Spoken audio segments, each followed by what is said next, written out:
کہ ہم کیسے ہیں۔ مجھے معلوم ہے کہ انہوں نے اس صورتحال کو جس طریقے سے سنبھالا ہے، میرے خیال میں وہ صحیح طریقہ ہے۔ وہ بس زیادہ تر تاریخی کتابیں پڑھتے ہیں، مذہبی کتابیں بھی، اور پھر وہ ورزش کرتے ہیں، اور یہ دونوں چیزیں وہ ہمیشہ سے پسند کرتے آئے ہیں۔ تو میرا خیال ہے کہ اس حد تک ان کے مزاج کے مطابق ہے کہ وہ ان دونوں چیزوں پر توجہ مرکوز کر سکیں، اور جب بھی ہم کال کرتے ہیں ہمیں صرف 20 منٹ کے لیے بات کرنے کی اجازت ہوتی ہے، اور اسی وقت کے آس پاس اچانک لائن منقطع ہو جاتی ہے۔ تو وہ اس بات پر بہت توجہ دیتے ہیں کہ وہ پہلے 10 منٹ اس طرح گزار سکیں، جو کچھ بھی انہوں نے سیکھا ہے وہ ہمارے ساتھ بانٹ سکیں، جو کچھ بھی مذہبی یا زندگی کا وہ اسباق جو ہمیں سکھا سکیں، اور پھر آخری 10 منٹ وہ بہت توجہ دیتے ہیں یہ جاننے میں کہ ہم کیسے ہیں، ہماری کیا صورتحال ہے، ہمارا خاندان کیسا ہے، اور اس طرح کی دیگر باتیں۔ ہمیں حقیقت میں زیادہ وقت نہیں ملتا یہ پوچھنے کے لیے وہ کیسے گزر بسر کر رہے ہیں، لیکن میں جانتا ہوں کہ وہ بہت زیادہ مطالعہ کر رہے ہیں، یہ تو طے ہے۔ کتنے عرصے پہلے تھی آپ کی آخری کال؟ تقریباً 2 ہفتے پہلے شاید۔ یہ پہلی کال تھی جو ہمیں 2 مہینے بعد ملی تھی، لیکن ہم خوش نصیب تھے کہ ہم بات کر سکے ان سے تقریباً 2 ہفتے پہلے۔ یہ کیسے کام کرتا ہے؟ تو کیا آپ کو پہلے سے پتا ہوتا ہے کہ آپ بات کرنے والے ہیں؟ مثال کے طور پہ آج کیا آپ کو پتا ہے کہ آپ کب اگلی بار بات کریں گے؟ نہیں، یہ واقعی بے ترتیب ہوتا ہے۔ در حقیقت میں خوش ہوں کہ آپ نے پوچھا، کیونکہ ہمیں ایک پیغام آتا ہے اور وہ کبھی کبھار صبح 4 بجے کے قریب آتا ہے کسی بھی دن، اور وہ اچانک کہتا ہے ٹھیک ہے کال صبح 10 بجے آ رہی ہے، تو ہمارے پاس 6 گھنٹے ہوتے ہیں، اور اگر ہم اس وقت کے دوران جاگے نہ ہوں تو ہم سے وہ کال رہ جاتی ہے جو پہلے بھی ہو چکا ہے، اور پھر ہمیں انتظار کرنا پڑتا ہے مزید 3 مہینے جب تک کچھ نہ ہو، لیکن عموماً ہو جاتی ہے۔ ہم اس بارے میں کافی مستعد ہوتے ہیں، ہم جلدی میں جس بھی صورتحال میں ہو کال کر لیتے ہیں، ہم اس کے لیے اپنی کوئی بھی ضروری میٹنگ اور فوراً کال پر آ جاتے ہیں، اور پھر اکثر ہمیں تقریباً 1 گھنٹہ انتظار کرنا پڑتا ہے، اور پھر آخر کار کال آتی ہے اور ہمارے پاس بات کرنے کے لیے تقریباً 20 منٹ ہوتے ہیں۔ تو اس میں کوئی طریقہ نہیں ہے، یہ مکمل طور پر بد نظمی ہے۔ یہ تو ایسے محسوس ہوتا ہے جیسے اذیت دینے کا کوئی طریقہ ہو۔ آپ کو کیا لگتا ہے وہ ایسا کیوں کر رہے ہیں؟ وہ سابق وزیر اعظم کے ساتھ جو میرے خیال میں اس ملک کے سب سے مقبول شخص ہیں۔ مجھے لوگوں کی سمجھ آتی ہے، جب بھی میں کسی پاکستانی سے ملتا ہوں اکثر اوقات مجھے اس انٹرویو سے یاد کرتے ہیں۔ وہ انٹرویو لوگوں پر سب سے زیادہ اثر انداز ہوا تھا۔ میرے ساتھ گفتگو میں کسی بھی دوسرے لیڈر سے زیادہ بس دنیا کو یہ بتانے کے لیے ہے کہ عمران خان پاکستان میں کتنے مقبول ہیں، اور ایک بار پھر وہ سابق وزیر اعظم تھے، ایک بہت ہی مقبول وزیر اعظم۔ آپ کو کیا لگتا ہے وہ ان کے ساتھ ایسا سلوک کیوں کر رہے ہیں؟ آپ نے بالکل درست نقطہ اٹھایا، یہ ایک طریقہ ہے تاکہ انہیں توڑا جا سکے۔ وہ ایک بہت ہی حوصلہ مند انسان ہے، اور میں نہیں سمجھتا، جیسے کہ آپ جانتے ہیں، وہ ان لوگوں میں سے ایک ہیں جنہیں توڑنا سب سے زیادہ مشکل ہے۔ لیکن یہ تمام طریقے جیسے کہ آپ جانتے ہیں، روشنی بند کر دینا، ان کو اکیلا چھوڑ دینا، کپ اندھیرے میں ڈاکٹروں کو اجازت نہ دینا تاکہ وہ ان سے ملاقات کر سکیں، یہ یقینی بنانا کہ ہماری تمام کالز بالکل غیر متوقع اوقات پر ہوں تاکہ ہم ان سے بات نہ کر سکیں، یا ہمیں اجازت نہ دینا کہ ہم اپنی عدالت کی طرف سے مقرر کردہ ہفتہ وار کالز کر سکیں، یہ سب انہیں توڑنے کے حربے ہیں۔ لیکن وہ اپنی اچھی قسمت سے ذہنی طور پر اتنا حوصلہ مند ہو چکے ہیں جتنا کوئی ہو سکتا ہے، اور یہ ان کی ایمان کی وجہ سے ہے۔ انہیں اللہ پر پکا ایمان ہے، اور وہ جیسا کہ آپ جانتے ہیں ہمیشہ سے ذہنی طور پر بہت مضبوط ہیں۔ تو یہ سب عذاب دینے کے طریقے ہیں، جیسا کہ آپ نے کہا۔ ایک اور بات، کیا انہیں پیشکش نہیں کی گئی تھی؟ کیونکہ انہوں نے ایک مضمون لکھا تھا کچھ عرصے پہلے ٹائم میگزین میں، انہوں نے ذکر کیا تھا کہ انہیں ایک پیشکش کی گئی ہے، ایک آپشن جو گھر پر نظر بندی پر مشتمل تھا، اور میرا خیال ہے ان کی کچھ شرائط تھی۔ وہ چاہتے تھے کہ کچھ گھر کے دوسرے لوگ جو ان کے خاندان یا ان سیاسی جماعت سے تعلق رکھتے ہیں، شاید آپ مجھے تھوڑی سی مزید تفصیل دے سکتے ہیں اس ڈیل کے بارے میں، اور ان کا اس کرنا ان کی استحکامات کا ایک اور ثبوت ہے۔ تو میرا خیال ہے کہ یہ زیادہ تر اس بات سے متعلق ہے، اور ان کے پارٹی کے ارکان اور خاندان کے افراد اس وقت جیل میں ہیں، اور آپ جانتے ہیں انہی جیسے حالات ہیں، تو وہ بہت ہی اصول پسند شخص ہیں، وہ ایسا ہرگز نہیں کریں گے۔ میرے خیال میں اس نے یقیناً ایک کردار ادا کیا ہوگا، وہ اس طرح نہیں چاہیں گے، وہ صرف ان کے ساتھ ہم نوا رہنا چاہیں گے۔ وہ ہمیشہ سے بہت ہی اصول پسند شخص ہیں، میرا نہیں خیال کہ وہ اپنے اصولوں کے خلاف جائیں گے جذبات میں آ کر۔ آپ لوگوں نے ان سے کیا کہا ہے، جیسے کہ میں صرف تصور کر رہا ہوں کہ اگر میرے والد ہوتے یا کوئی رشتہ دار ایسی صورتحال میں ہوتا تو میں اس سے اصرار کر رہا ہوتا، کیونکہ آپ لوگ لندن میں پیدا ہوئے اور لندن میں ہی رہتے ہیں، تو آپ پاکستانی پولیٹکس سے دور ہیں۔ اور اگر میں آپ کی جگہ ہوتا تو میں اپنے والد کو قائل کر رہا ہوتا کہ وہ کچھ بھی کر جیل سے نکلیں، صرف اپنی آزادی دوبارہ حاصل کرنے کے لیے۔ تو کیا آپ لوگوں نے کوشش نہیں کی انہیں قائل کرنے کی، یہ کرنے کے لیے؟ تو اصل میں جب میں چھوٹا تھا مجھے ان کا سیاست میں ہونا ناپسند تھا۔ میں بس بہت زیادہ چاہتا تھا کہ وہ بس کرکٹ پر تبصرہ کریں یا تجزیہ کریں، یا لندن میں ایک آسان زندگی گزاریں سیاست سے باہر۔ لیکن یہ واقعی ان کا ایک جذبہ ہے، اور میرا نہیں خیال کہ وہ مطمئن محسوس کریں گے اگر وہ نہ کریں جو وہ سب کر رہے ہیں۔ مجھے نہیں لگتا کہ وہ خوش ہوں گے اگر وہ صرف زندگی گزار رہے ہوں آرام سے لندن میں۔ ہاں، کیونکہ میرا خیال ہے کہ وہ چاہتے تو جلا وطنی اختیار کر لیتے جو وہ کر سکتے تھے۔ وہ آسانی سے ایک معاہدہ کر سکتے تھے سیاسی نقطہ نظر سے۔ مجھے یقین ہے کچھ مخصوص مطالبات ہوں گے ان کے۔ سب سے آسان یہ ہے، اور یہ میں خود کہہ رہا ہوں ظاہری طور پر، یہ میرا ذاتی رائے ہے، لیکن ان کا بولنا فوج کی حمایت میں مثال کے طور پہ یا پھر مخالف سیاسی جماعت کو، یہ صرف ایک مثال ہے ان کی کئی چیزوں کو جو وہ اپنی آزادی حاصل کرنے کے لیے کر سکتے ہیں۔ لیکن میرا خیال ہے کہ ان کی یہ خلاف ورزی ہی وجہ ہے کہ وہ جیل میں ہیں۔ اور کیا آپ اب بھی، مجھے معلوم ہے کہ آپ نے کہا تھا یہ سوال سلیمان کے بعد آپ سے بھی کیا گیا، لیکن کیا آپ اب بھی انہیں قائل کرنے کی کوشش کرتے ہیں تک چھوڑ دیں، یا آپ نے اب اس کوشش کو چھوڑ دیا ہے؟ نہیں، میرا مطلب میں ذاتی طور پر نہیں کہوں کہ مثال کے طور پہ آپ ان کے بیٹے ہیں اور وہ صرف آپ سے ہی بات کرتے ہیں، تو جب آپ ان کے ساتھ وقت، زیادہ تر وقت کسی نہ کسی انداز میں گزرتا ہے۔ جب ہم چھوٹے تھے ہم ان کے ساتھ کرکٹ کھیلتے تھے، اب فلمیں دیکھنا، جو کچھ بھی ہو۔ آدھا وقت جو گزارا ہے انہوں نے ان کی حکمرانی پر لیکچر دینے میں گزارا ہے یا پاکستان میں۔ وہ وجوہات جن کی وجہ سے انہوں نے سیاست میں قدم رکھا ہم انہیں بہت اچھے سے جانتے ہیں، اور یہ سب ان کے خلاف ہوگا۔ وہ ہر بات جو وہ سکھاتے ہیں، اچانک یہ کہنا کہ میں ہار مان رہا ہوں اور میں ایک آسان زندگی گزارنے جا رہا ہوں، یہ ان کی فطرت میں نہیں ہے۔ ان کا ایک ہی جذبہ ہے کہ وہ کوشش کریں اور پاکستانی عوام کی مدد کریں، اور اس وقت پاکستان شدید بحران کا شکار ہے۔ وہ اس مقصد کے لیے پوری طرح وقف ہیں، اور جیسا کہ آپ جانتے ہیں وہ ہار نہیں مانیں گے، اور وہ ہمیشہ سے یہی چاہتے تھے کہ آپ لوگ سیاست سے دور رہیں۔ کیا یہ درست ہے؟ جی ہاں، میرا یہ خیال ہے۔ دراصل اگر آپ غور کریں، پاکستان کی دو بڑی سیاسی جماعتوں پر ایک روایت قائم ہے جو خاندانی سیاست کی صورت میں ہے، جو کہ غالب ہے دو مختلف خاندانوں پر۔ لہٰذا وہ ہمیشہ سے نہیں چاہتے کہ ان کی سیاسی جماعت اس روایت کی پیروی کرے، اور جی ہاں، لہٰذا میں ذاتی طور پر کبھی نہیں چاہتا کہ وہ پاکستان کی سیاست میں شامل ہوں، اور میرا نہیں خیال کہ وہ یہ چاہتے ہیں کہ ہم بھی سیاست میں آئیں۔ جی ہاں، مجھے علم ہے قاسم، آپ بھی اسی طرح کی پوزیشن میں ہیں، میں شامل نہیں ہونا چاہتے۔ آپ ایک بہت کامیاب کاروباری شخصیت بھی ہیں، تو آپ کے پاس ایک سیاست سے ہٹ کر بھی زندگی ہے، اور اس بات سے کچھ حد تک ظاہر ہوتا ہے کہ شاید آپ کو میرے اگلے سوال کا جواب معلوم ہو کہ آپ یہ انٹرویو اب کیوں اور اس وقت کیوں دے رہے ہیں۔ تو سب سے بڑھ کر ہم نے آزمایا ہے جس کے بارے میں ہمیں لگے کہ وہ انہیں باہر نکالنے میں مدد کر سکتا ہے۔ ہم نے کبھی نہیں سوچا تھا کہ وہ اتنے عرصے تک اندر رہیں گے جتنا وہ اب تک رہ رہے ہیں۔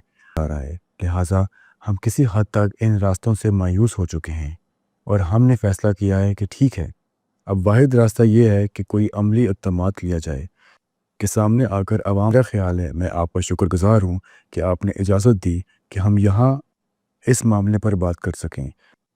جو ہم چاہتے ہیں وہ ہے پاکستان کی طرف سے بین الاقوامی دباؤ، کیونکہ اس وقت عمران خان ایک غیر انسانی زندگی گزار رہے ہیں۔ وہ نہیں دے رہے انہیں بنیادی انسانی حقوق، وہ واقعی میں کسی بھی طور پر کافی اقدامات نہیں کر رہے، اور جو ہم چاہتے ہیں وہ ہے عالمی دباؤ۔ جی بالکل، میرے خیال سے جیسے قاسم نے کہا، ہم نے کوشش کی، ہم نے بہت کوشش کی، ہم نے باقی تمام راستے آزما لیے، قانونی ذرائع، اور اب یہ معاملہ بالکل خاموش ہو چکا ہے۔ ایسا لگتا ہے یا کم از کم صورتحال بہت خاموش ہو گئی ہے۔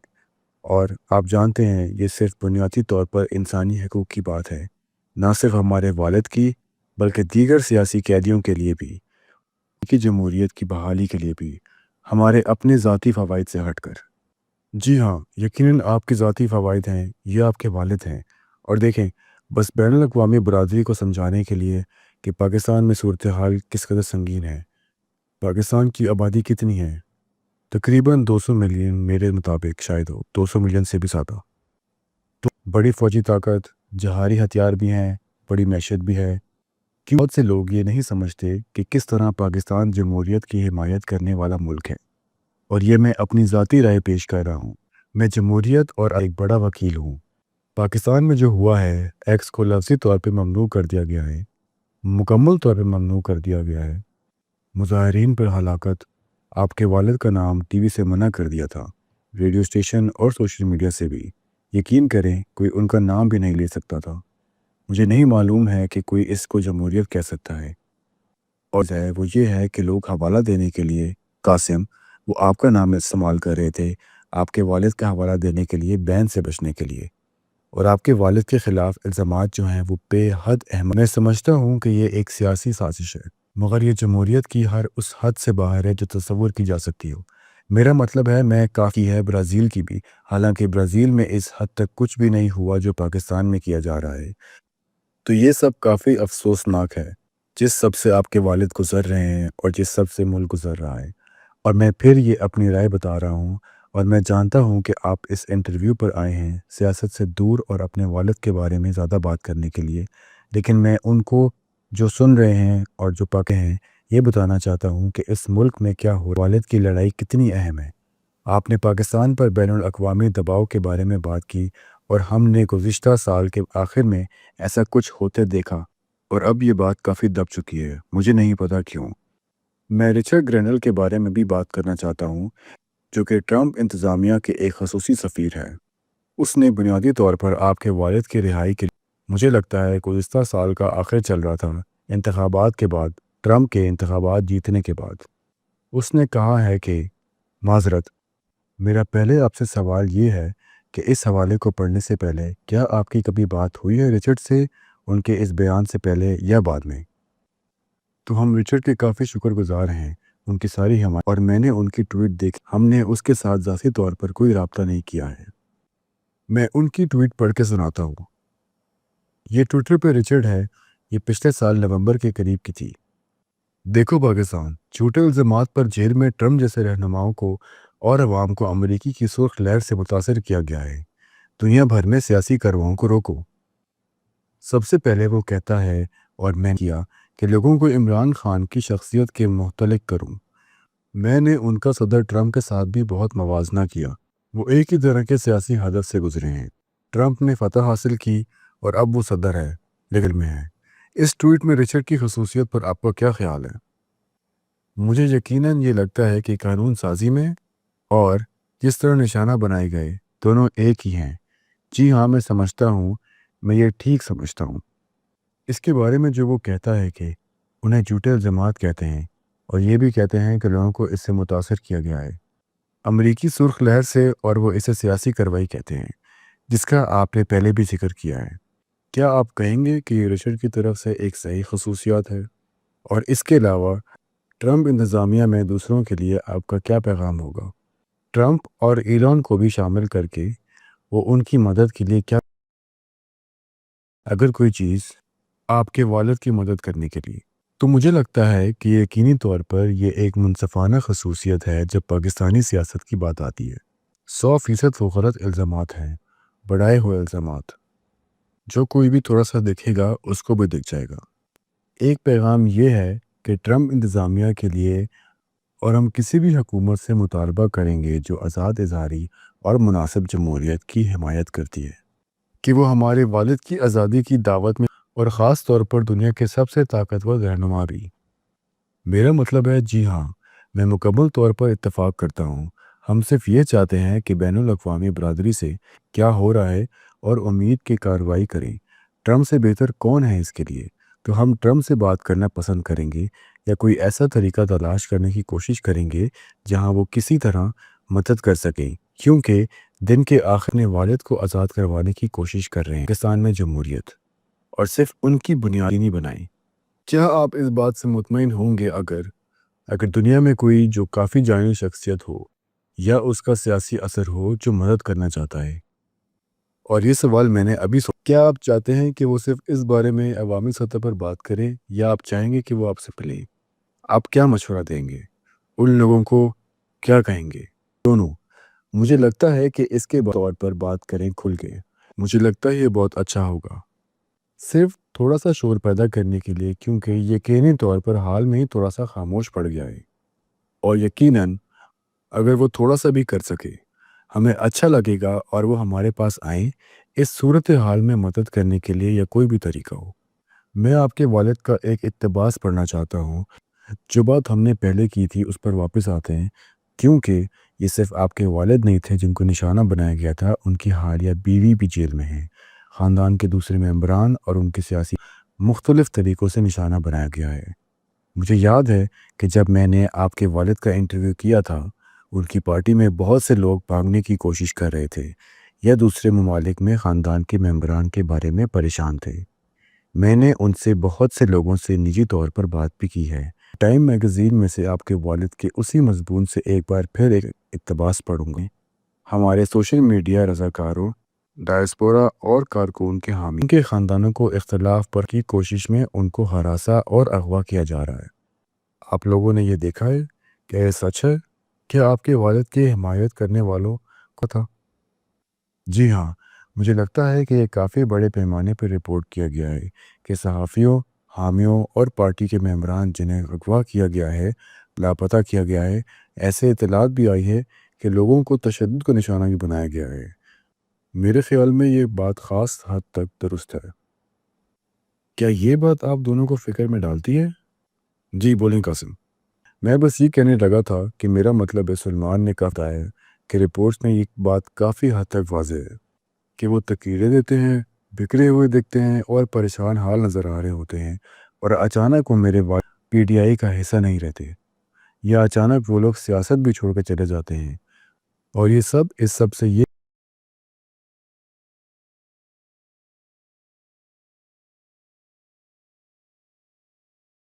حد تک صاف ظاہر ہے۔ کیا یہی وجہ ہے؟ میں نے آپ سے پہلے بھی پوچھا تھا کہ آپ عوامی طور پر بات کیوں نہیں کر رہے ہیں؟ آپ نے پہلے کبھی نہیں کی، اس کی کیا وجہ ہے؟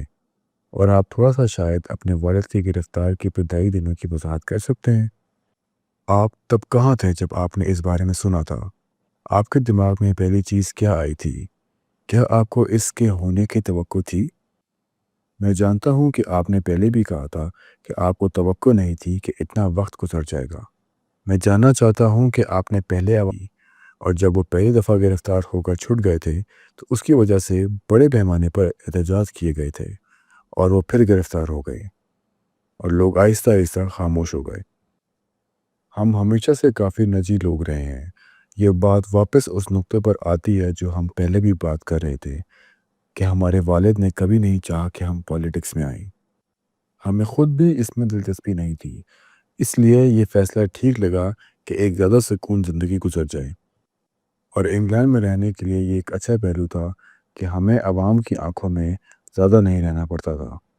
لیکن مجھے بہت اچھی طرح یاد ہے جب ان کی گرفتاری ہوئی، اس وقت میں اپنی زندگی کے سب سے بڑی اپنی نوآماز کاروبار کے لیے، میفو کے لیے، میں اسٹیج پر جانے والا تھا لوگوں کے سامنے بولنے کے لیے، اور جب میں تیاری کر رہا تھا تقریباً 1 گھنٹہ 1.5 گھنٹہ پہلے میرے کاروباری ساتھی کا اچانک سے رنگ اڑ گیا اور اس نے مجھے اپنا فون دکھایا۔ میں نے دیکھا کہ میرے والد گرفتار ہو گئے ہیں۔ اس وقت یقیناً ہم اس قسم کی چیزوں سے آسانی سے گزر جاتے ہیں۔ ہم نے انہیں گولی لگتے ہوئے دیکھا ہے، ہم نے انہیں پہلی بار گرفتار ہوتے دیکھا ہے، انہوں نے ہمیں خود بیٹھکان میں معاف لا رہے ہیں، تو ہم ان سب چیزوں کے عادی ہو گئے ہیں۔ جب یہ ہوا مجھے یاد ہے کہ میں صرف یہ سوچ رہا تھا کہ میری سپیچ کتنی معمولی لگ رہی ہے، حالانکہ اس وقت کے لیے میری زندگی کی سب سے بڑی تقریر تھی۔ میں اسٹیج پر گیا لیکن میرا دھیان سارا ادھر تھا۔ میں کچھ الفاظ بھول گیا لیکن پھر بھی ٹھیک ٹھاک گزر گیا۔ لیکن سب سے زیادہ جو بات مجھے یاد ہے وہ یہ تھی کہ جب یہ ہوا اندازہ نہیں تھا کہ کتنا لمبا چلے گا۔ مجھے لگا تھا 1 مہینہ 2 مہینہ زیادہ سے زیادہ، لیکن اب تقریباً 2 سال ہونے کو ہیں اور وہ پورے وقت انفرادی قید میں ہیں۔ تو ہاں، یہ سب کچھ کافی وحشیانہ رہا ہے۔ سلیمان، اس کی کیا امیدیں تھیں اور آج ہم جہاں ہیں اس کے بارے میں آپ کیا کہیں گے؟ ہاں، مجھے بھی یاد ہے، لیکن میں اس وقت اور میرا اپنا رد عمل تھا۔ مجھے اس نے اتنا حیران نہیں کیا کہ کچھ دن پہلے ہی میری ان سے بات ہوئی تھی اور انہوں نے مجھے بتایا تھا کہ یہ ممکن ہے کہ انہیں گرفتار کیا جا سکتا ہے، لیکن اس سے پہلے بھی اسی سال انہیں گرفتار کیا گیا تھا، 9 مئی یا اس کے بعد کے احتجاج کے دوران، اور پھر کچھ دنوں بعد انہیں چھوڑ دیا گیا تھا۔ تو مجھے امید تھی کہ اس دفعہ بھی ویسے ہی ہوگا، اور میں تو بالکل بھی اس امید میں نہ تھا کہ لگ بھگ 2 سال بعد بھی انہیں یہ پیشکش کب پیش کی گئی تھی۔ میں صرف یہ کہنا چاہتا ہوں کہ مجھے یاد ہے اسی رات جس طرح یہ سب ہوا، میں انہیں میسیج کر رہا تھا عوامی گفتگو کے مشورے کے لیے، کیونکہ میں 100 لوگوں کے سامنے بولنے جا رہا تھا اور اور پھر صبح عجیب بات کہ انہیں لے جایا گیا۔ یہ واقعی دل توڑ دینے والی بات ہے جو آپ لوگوں کے ساتھ ہو رہا ہے، اور سب سے پہلے تو میں عزت کرتا ہوں خاص کر پاکستانی سیاست کے حوالے سے، جہاں ہمیشہ بچوں کو تیار کیا جاتا ہے کہ وہ اپنے والد کے نقش قدم پر چلیں۔ پاکستان میں ہمیں دہائیوں سے یہ روایت چلتی دیکھی ہے۔ عمران خان نے آپ دونوں کو سیاست سے دور رکھا ہے، آپ کی حفاظت کی۔ یہ بہت قابل تعریف کی بات ہے کیونکہ پاکستان کی سیاست بہت ہی خطرناک ہے، اور آپ دونوں جتنے متوازی ہو وہ بھی بہت قدر کی بات ہے۔ جو ہم ملے تھے قاسم، تم مذاق میں بھی کہہ رہے تھے کہ تم واقعی بہت عاجز ہو۔ آپ دونوں اپنے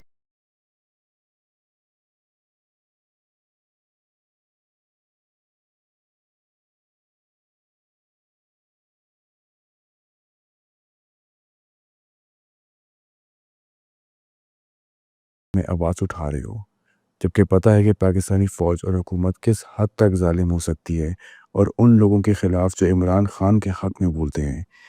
یہ بہت ہمت والی بات ہے اور میں اس بات سے دل کا احترام کرتا ہوں۔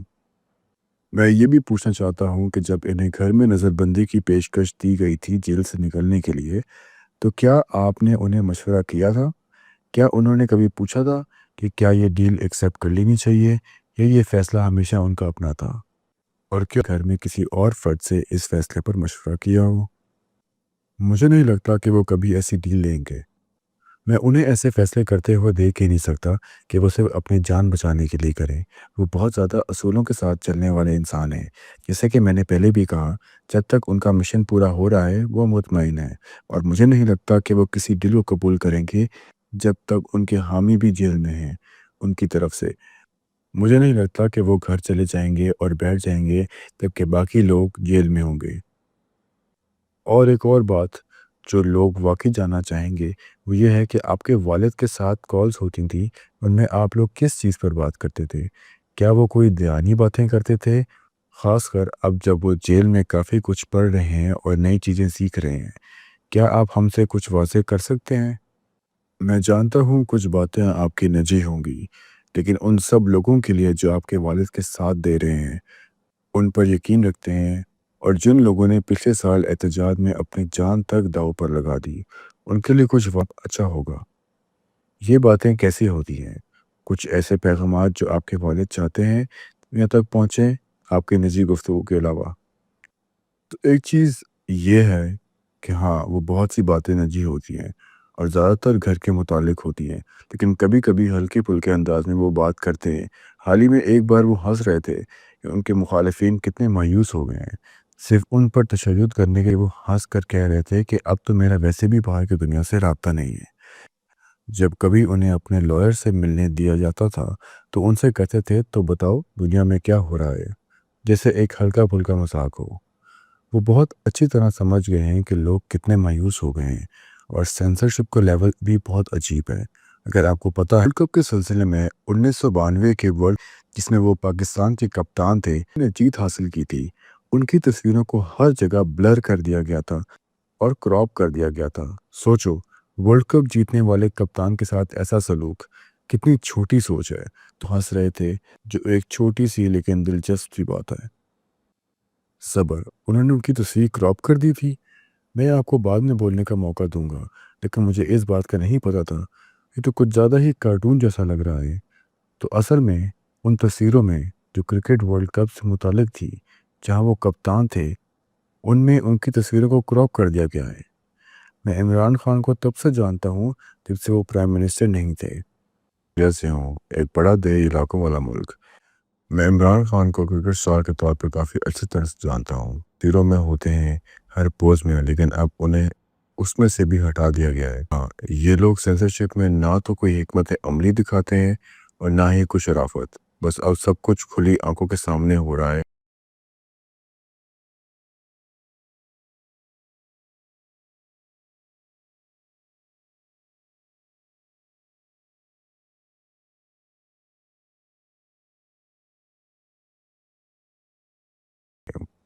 سلیمان، شاید آپ سے بھی یہی سوال ہے، ان گفتگو کا کیا لہجہ ہوتا ہے اور آپ کے والد کا حال کیا؟ اب تک جو آپ نے بتایا ہے اس سے صرف یہی لگتا ہے کہ وہ صرف مضبوط نہیں بلکہ برداشت زیادہ مضبوط ہے۔ یہ برداشت ہی نہیں کر رہے بلکہ مخالف پارٹی کی مایوسی۔ ہاں، مطلب جیسے کہ میں نے پہلے بھی کہا، نہیں ہے جو اپنے حالات کے بارے میں شکایت کرے۔ مجھے پورا یقین ہے کہ ان کے لیے بہت مشکل ہوگا۔ جیسا ان کی کوٹری اتنی چھوٹی ہے اور 10 دن کے لیے رکھا گیا ان کو اندھیرے، یہ ایک بے رحم عزل کا طریقہ ہے، بہیمانہ تشدد کا طریقہ بھی ہے۔ ان کو کسی سے رابطہ کرنے کی اجازت نہیں ہے اور آپ کی فون کالز بھی 20 منٹ کے بعد کاٹ دی جاتی ہیں۔ یہ ایک شرمناک سلوک ہے جو ان کے ساتھ کیا جا رہا ہے۔ وہ لوگ جنہوں نے سنگین جرائم کیے ہیں، جو کہ ظاہر ہے کہ آپ کے والد ان کے نزدیک بھی نہیں آتے۔ لیکن معذرت کہ میں نے آپ کی بات کاٹی سلیمان، وہ ایک مثبت رویے سے محسوس کرتے ہیں۔ میرا خیال ہے کہ وہ واقعی محسوس کرتے ہیں کہ وہ پہلے تقریباً 2 سالوں سے وہاں ہیں۔ انہوں نے زیادہ سیکھا ہے اور حکمت عملی کے لحاظ سے بھی۔ آپ جانتے ہیں انہوں نے واقعی ایک اچھا لائے عمل تیار کیا ہے کہ وہ مستقبل میں کیا کرنا چاہتے ہیں۔ یہ خیال ہے کہ وہ ہمیشہ پر امید رہتے ہیں اور وہ اسے ایک بہترین سیکھنے کا موقع سمجھتے ہیں، جسے کہ آپ جانتے ہیں اگرچہ ظاہر ہے کہ یہ اصل میں کتنا مشکل ہے۔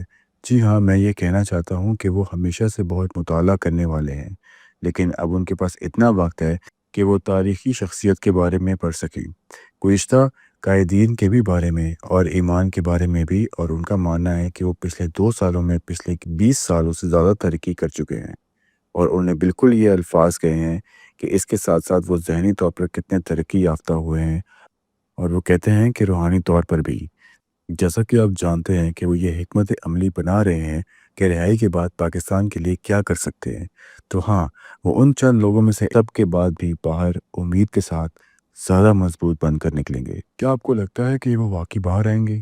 میرا مطلب ہے یقیناً میں یہی، مگر ہم یہاں کیوں ہیں؟ اس کی وجہ یہ ہے کہ آپ جانتے ہیں ہمیں لگتا ہے کہ ہمارے پاس کے راستے محدود ہوتے جا رہے ہیں، اور جو چیز ہمیں سب سے زیادہ پریشان کر رہی ہے وہ یہ ہے کہ پاکستان پر خود دباؤ تھا، خبروں کا زور۔ آپ جانتے ہیں یہ سب حال میں ہی کافی حد تک ختم ہو گیا، یہ مدھم پڑ گیا ہے۔ تو ہم یہاں اس لیے ہیں کیونکہ ہم واقعی پریشان ہو رہے ہیں، فطری طور پر اس وقت بہت پریشان ہیں، یہاں تک کہ ان پر ایسے مقدمات قائم کرنے کی دھمکیاں دی گئی ہیں جس میں سزائے موت آپ جانتے ہیں اس لیے کر رہے ہیں۔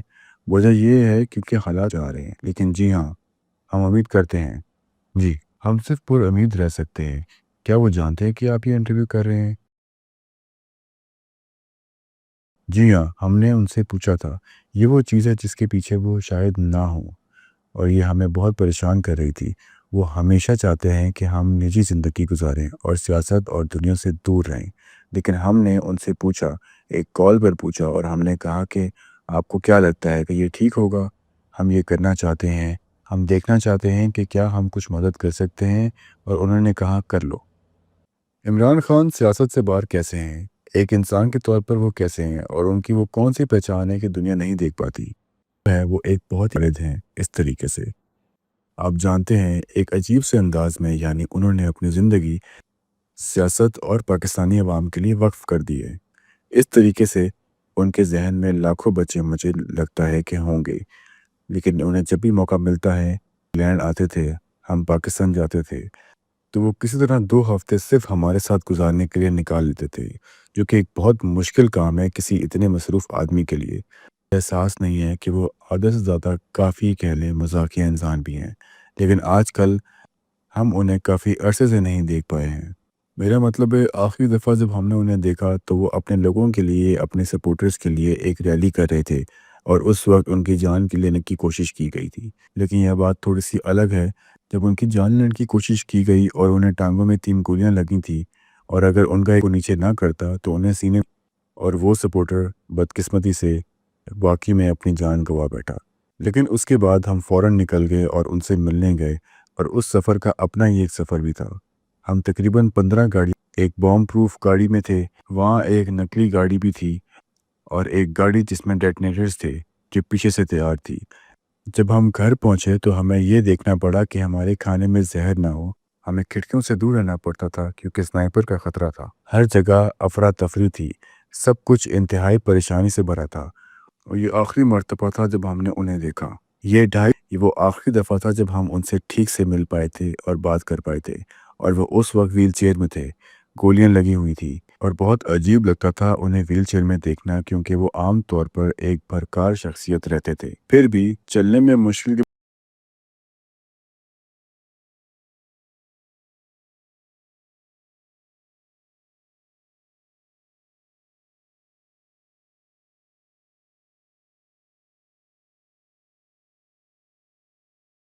برقرار تھا۔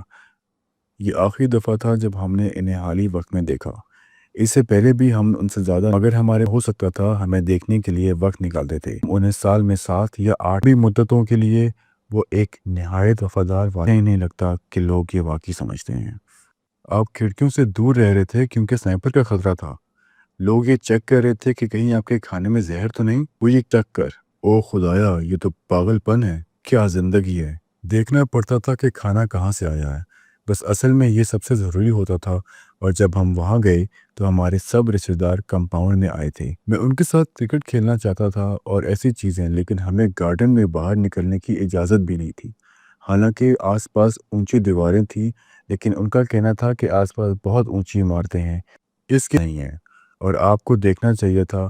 جب ہم ایئرپورٹ سے گاڑی تک یا گاڑی سے ایئرپورٹ تک جا رہے تھے، ہمیں ایسے گھیر لیا گیا تھا جیسے پینگوئنز کے ارد گرد حفاظت کی ہو، اور ہمیں جلدی سے گاڑی میں گھسیڑا گیا۔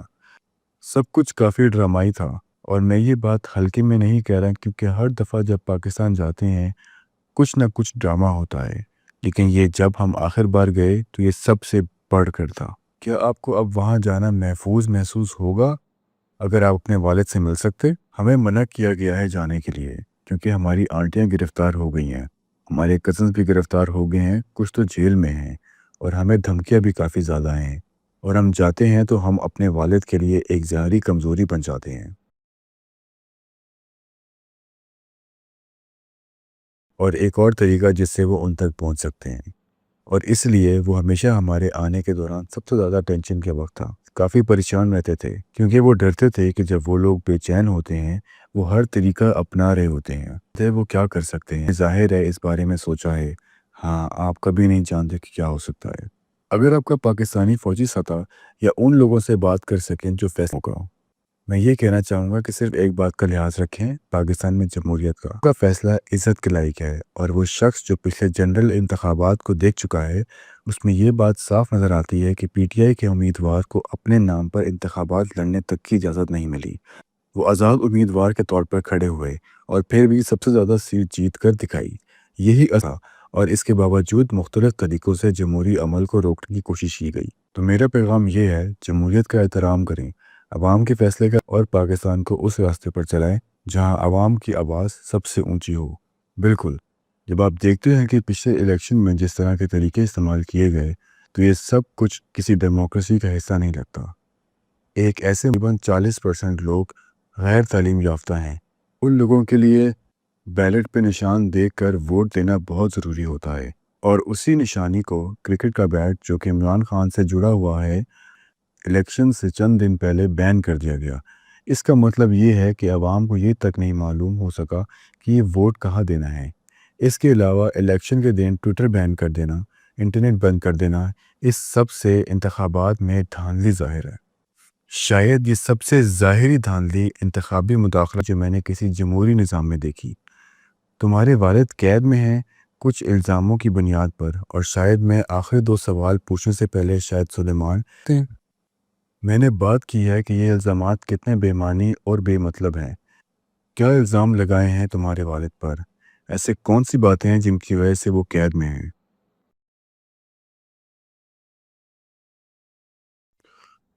تو یہ سب کچھ بالکل ہی بےمانی ہے، عجیب سی باتوں سے لے کر جیسے کہ انوکھے پھل بیچنے تک، اور پھر بدعنوانی کے الزامات لگانا۔ یہ سب ہے جو میرے والد کو نہیں جانتے۔ جو بھی میرے والد کو جانتا ہے اسے یہ اندازہ ہے کہ وہ کبھی بھی کرپٹ نہیں، اور اگر وہ کرپٹ ہوتے تو وہ 20 سال تک نہ لڑتے، اپنی پارٹی خود سے نہ بناتے اور اسے محنت نہ کرتے۔ وہ کسی بھی وقت کسی بڑی اسٹیبلش پارٹی میں شامل ہو کر، جسے کہ انہیں بار بار دعوت ملی، پیسہ اور اسرار و رسوخ بنا سکتے تھے، لیکن ان کا یہ طریقہ نہیں ہے۔ میں سمجھتا ہوں کہ اسٹیبلشمنٹ بھی یہ بات جانتی ہے کہ وہ کرپٹ نہیں ہیں، تو پھر ان پہ کرپشن کے الزام لگار بات ہے۔ اب سوال اٹھتا ہے قاسم، اس انٹرویو سے پہلے، جبکہ یہ معاملہ اتنا نازک ہے، جب پاکستان میں جو کچھ ہو رہا ہے وہ سب کے دونوں نے کبھی بھی پبلک میں بات نہیں کی، تو آپ کی فیملی کا کیا رد عمل تھا؟ یہ فیملی جسے 2 سال سے زیادہ عرصے سے نشانہ بنایا گیا ہے، ان کا کیا کہنا تھا ان سب پر؟ کچھ لوگ اس فیصلے کے پیچھے پوری طرح کھڑے تھے، لیکن کچھ کا رد عمل ملا جلا تھا۔ یہ اس بات پر انحصار کرتا ہے کہ آپ کس سے پوچھ رہے ہیں۔ آخر میں ہم نے انہیں یہ بات سمجھا دی کہ اگر اس کام میں تھوڑا سا بھی فرق اگر کسی طریقے سے ہم ان کی رہائی میں مدد کر سکیں، وہ انٹرنیشنل کمیونٹی سے گزارش کرنا ہو یا ٹرمپ جیسے کسی شخص سے بات کرنا ہو، تو یہ کوشش کرنا ضروری ہے۔ اگر تھوڑا سا بھی فرق پڑتا ہے تو یہ سب کچھ کرنا بہت قابل ہے۔ تو ہم خیرہ عوام میں دکھانے کے لیے تیار ہیں اس مقصد کے لیے۔ میرا آخری سوال آپ لوگوں سے یہ ہے، اگر یہ انٹرویو ان کے ساتھ ہو رہا ہوتا، اگر کسی طرح ہم ایک کیمرہ چھپ کر جیل میں لے کر لائیو ریکارڈ کر لیا ہوتا، تو وہ کیا کہتے؟ ان کا پیغام کیا ہوتا، خاص کر پاکستان کے لوگوں کے لیے اور باقی دنیا کے لیے؟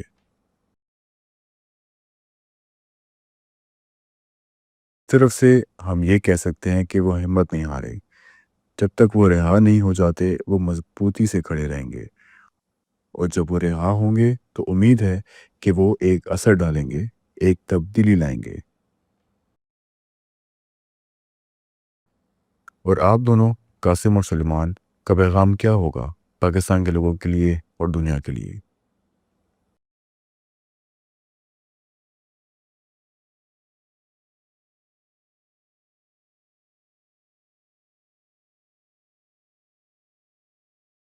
ہونا، وہ خود امید نہیں ہارے، انہوں نے ہار نہیں مانی، وہ جیل میں صرف بیٹھ کر وقت نہیں گزارے، وہ مستقبل کے بارے میں سوچ رہے ہیں، اور انہیں یقین ہے کہ تبدیلی آئے گی۔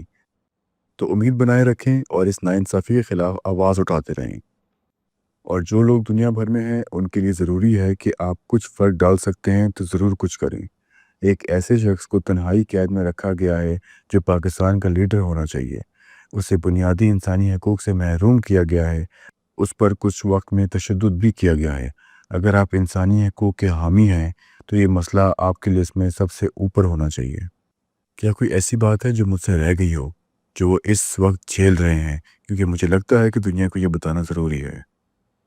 وہ مجھ سے ناراض ہوں گے یہ کہنے پر، لیکن وہ ایک ایسے شخص ہیں جو اپنے 70 سال میں شاید جسمانی طور وہ کافی فٹ ہیں، لیکن جب آپ سوچتے ہیں کہ 70 سال کا آدمی چھوٹی سی کوٹری میں بند ہے اور کبھی کبھی بالکل اندھیرے میں رہتا ہے، بجلی بند کرتی جاتی ہے، ڈاکٹر تک دستیاب نہیں ہے، اور وہ کچھ عرصے پہلے 3 گولیاں بھی کھا چکے ہیں، تو یہ تمام صورتحال بالکل غیر انسانی ہے۔